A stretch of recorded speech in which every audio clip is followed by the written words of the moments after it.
looking for interesting and unique ways of playing the Rav, this is for you. We're going to learn a bunch of different techniques for striking and making your playing a little bit more interesting. And then you can build your songs out from there. So let's take a look. Hello, my friends. Welcome to the ultimate guide to Rav Vast strikes.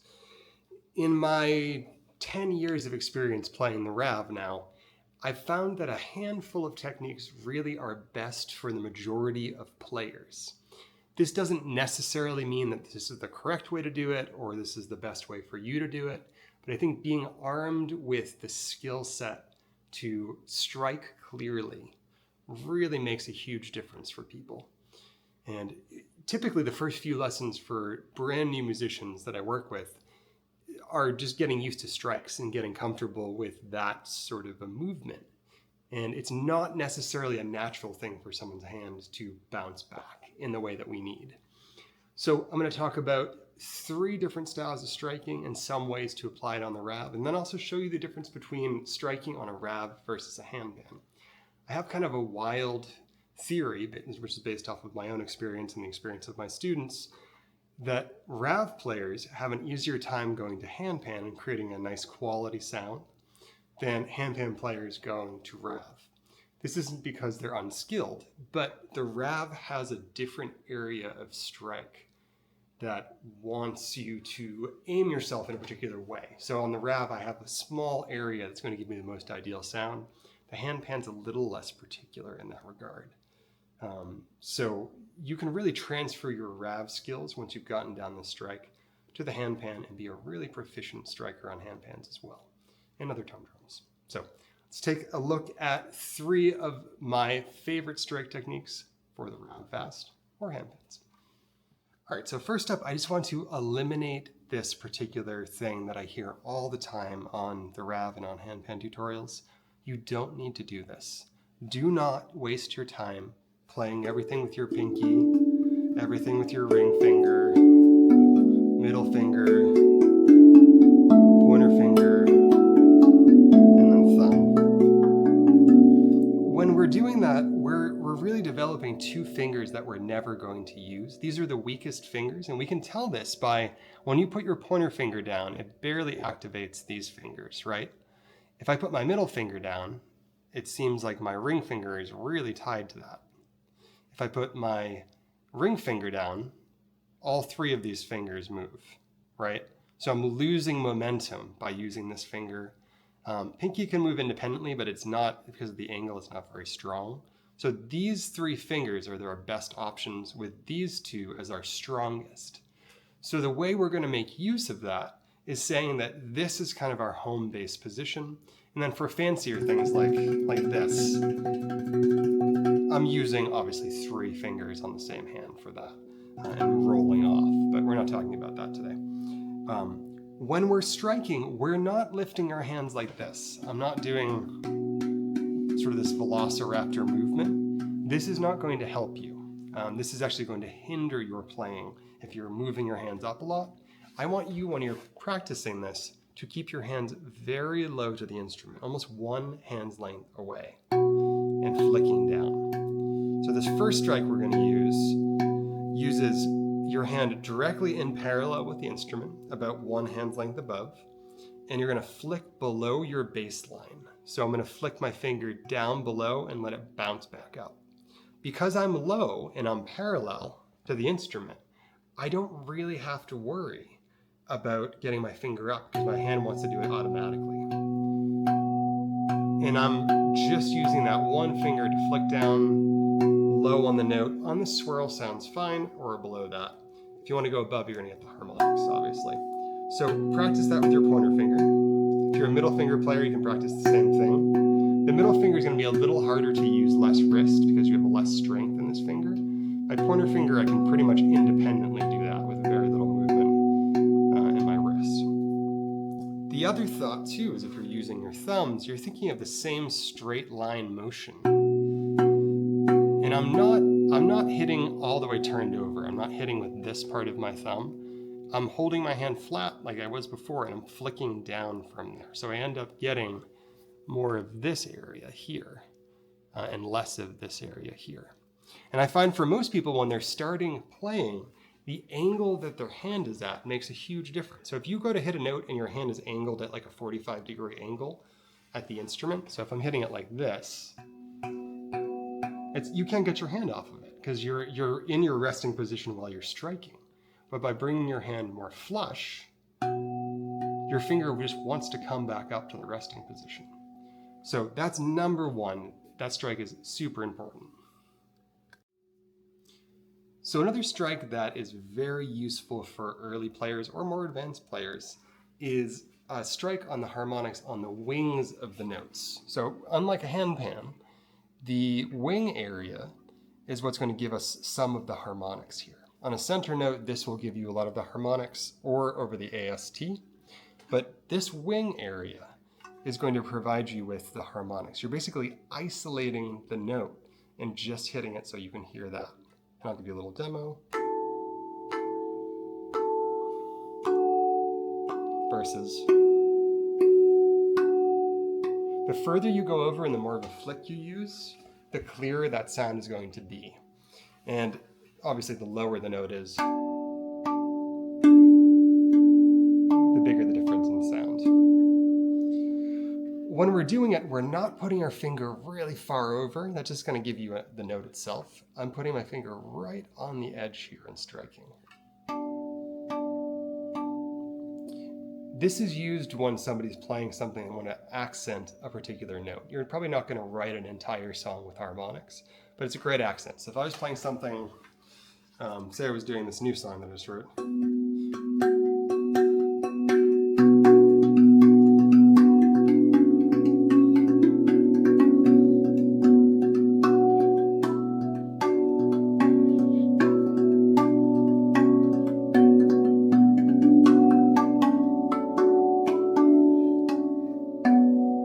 So in that case, I'm isolating the harmonics. So instead of hitting, I'm doing.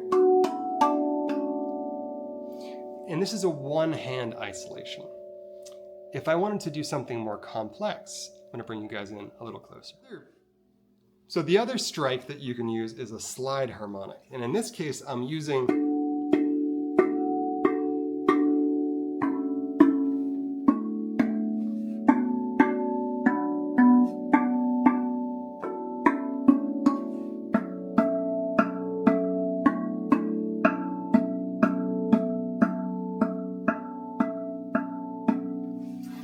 So the other harmonic strike you can use is a slide harmonic. And in this case, I'm striking the note, but I'm leaving my finger on the section I want to mute. So I'm basically activating the rest of the note as I'm striking. So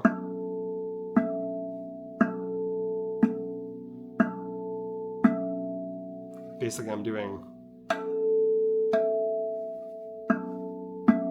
and this is done with a hook. So I'm kind of hooked and pushing forward like this. And here's a close-up again. When you're doing this, you can aim for the central part and then the side of it. I found on the newer models, this is a little harder to get a clear sound. But the first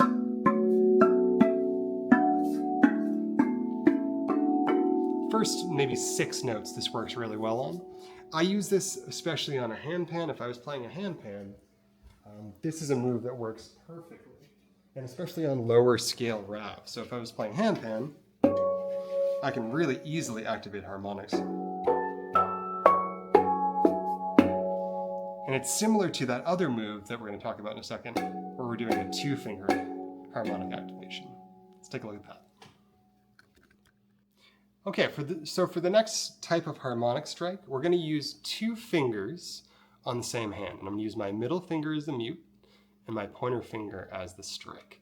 And I'm going to put my middle finger wherever I would want to normally mute if I was doing the typical Rav technique of putting my finger in between and striking the shoulder. So in this case, I'm picking either the middle or I'm picking one of the 3 parts of the tongues. And I'm muting this at the same time I'm down striking with my pointer finger. So it's going to look up close, it's going to look like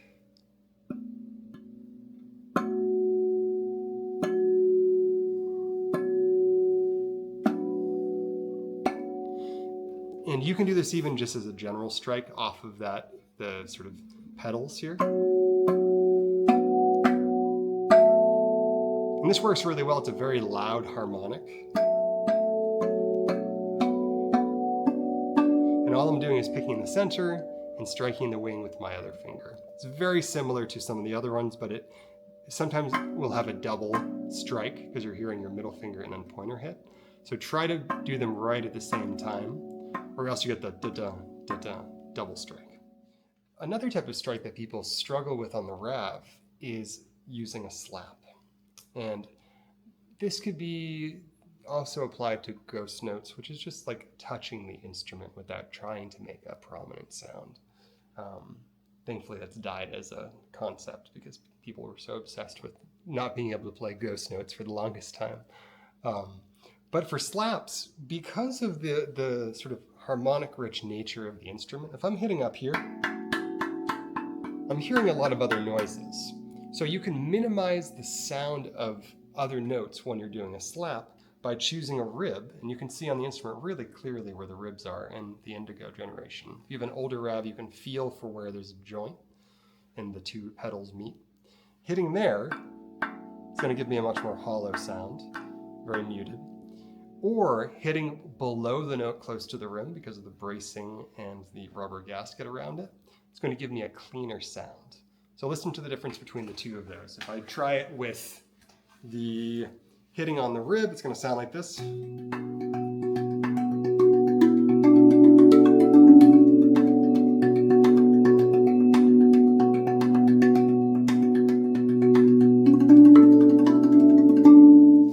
If I tried the same thing using the side of the instrument,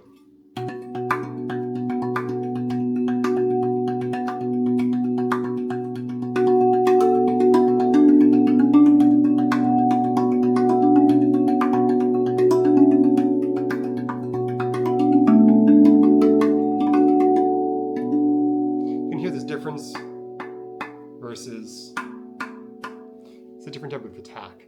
You don't always want the loudest, most prominent sound when you're playing, especially if you're doing meditative playing. So learning where to strike close to the center on the rib really allows you to play a little bit of percussive noise, but not make it too overbearing in your piece. So the other type of strike that people use sometimes is this arched finger strike. I have many friends that teach this way, so this is not in any offense to my friends that use this as their primary teaching mechanism. But as somebody whose mother was an occupational therapist, I can assure to you that this puts a lot of stress on this joint. If you're pushing this down and slamming all the time as your primary strike, not as an accent, but as a primary strike, you run the risk of really tiring out this joint and adding a lot of stress to it. So I believe in a very flat finger and pushing below the bass line, like I said. But if you like the sound of this, it's a great accent to things. So listen to the difference if I were to just walk up the scale. There's less contact noise because you're using more of the tip of your finger. So I'm hitting right here, a little bit below the tip on the pad. Versus a little bit different type of a contact. I would use this as an accent, and it's a nice way of adding a sort of a special sound to your playing. You can also use this, and I use this frequently, as a mute strike. So if I wanted to play something that was kind of melodically interesting, right? I'm going to make you guys look down a little bit. I could play a song, and if I wanted to play the melody,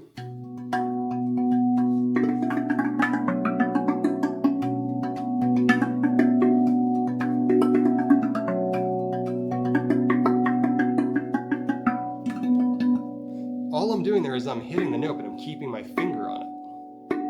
So I'm almost doing that harmonic technique I said before, but I'm building from it. And you can use any phrase you're comfortable doing with normally, any run or a fill. You can do the same thing with this, leaving your finger on it for a second to actually mute the note and just get the harmonic. It's a fun way of applying this technique, but again, just be careful. Don't overdo this joint, and you'll be fine. Okay, so another thing that I deem important is using other parts of your body. There's tons of videos on this. I really don't do this a lot in my playing. It's not the focus of my work, but there are some fun things you can do, like using your knuckles gently, not hard, and hitting above the note a little bit.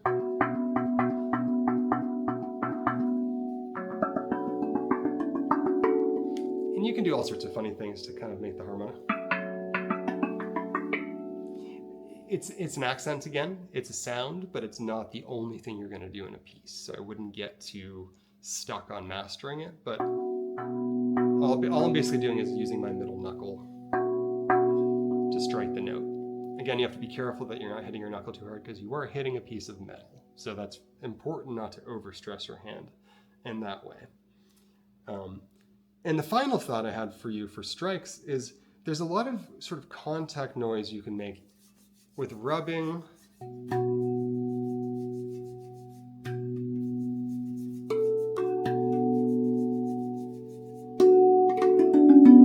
I don't really like it, but that is a thing you can do if you want to add that sort of jazzy sound.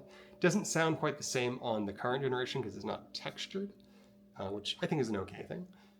But for some people that like that sound, you can just use your hand to kind of get that sound going.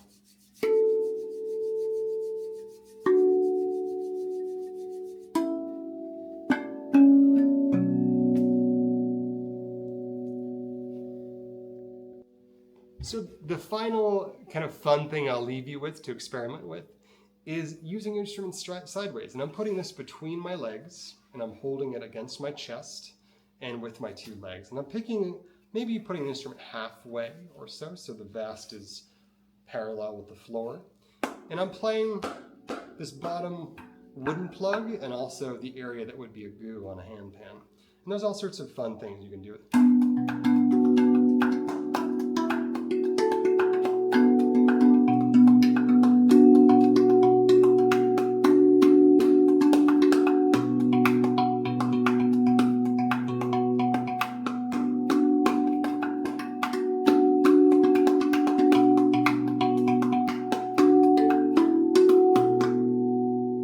All sorts of fun stuff you can do, but experiment with the sound of different parts of the instrument, or you could just simply use it as a djembe.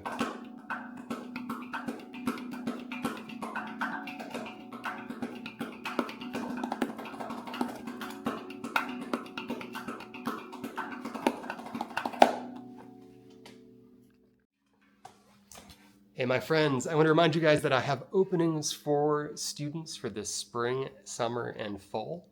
I teach one-on-one handpan and Rav lessons that are song-based, based off of my own material. So you're not only going to learn techniques, but you're going to be able to play music. So upgrade your playing, move forward in your Rav and handpan journey, and let's work together on helping you create your own style. Let's dive into this video.